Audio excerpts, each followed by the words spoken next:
کو پتا ہے انسان کو وہی ملتا ہے جس کی وہ کوشش کرتا ہے. ہر وقت بیوی کے گن گاتا رہتا. میری ساس اور نند دونوں نے مل کر دھکا دیا. مسکان کے سسر نے تو مسکان اور اپنے سگے بیٹے ایان کا جینا حرام کر دیا ہے. اٹھتے بیٹھتے ایان کو اس کی بیوی کے غلام ہونے اور نکارہ ہونے کے تانا دیتا رہتا ہے.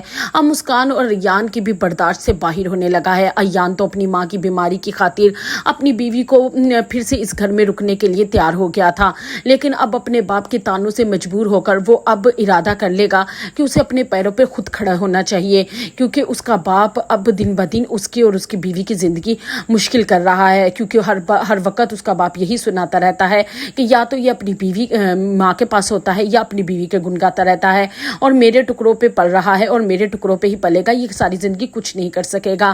ایان کو اب اپنی باپ کی باتیں برداشت سے باہر ہوتی نظر آ رہی ہیں. دوسری طرف زاہیہ کی ساس اور نند مل کر زاہیہ کے ساتھ بہت برا سلوک کرنے والے ہیں، کیونکہ جب سے ان کی ڈیمانڈ پوری نہیں ہوئی، زاہیہ کے باپ نے فون کر کے انکار کیا ہے کہ وہ زارون کے نام کی جائیداد روما کے نام نہیں کریں گے.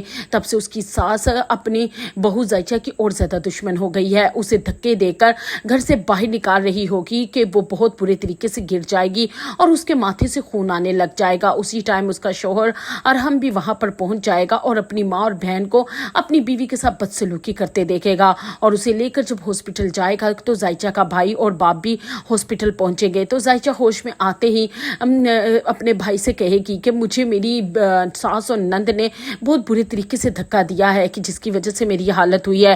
زارون کو اب بہت زیادہ غصہ آ جائے گا اپنی بہن کی یہ حالت دیکھ کر، اور وہ ارحم کو غصے سے کہے گا کہ تم لوگوں کی ہمت کیسے ہوئی میری بہن کے ساتھ یہ سلوک کرنے کی.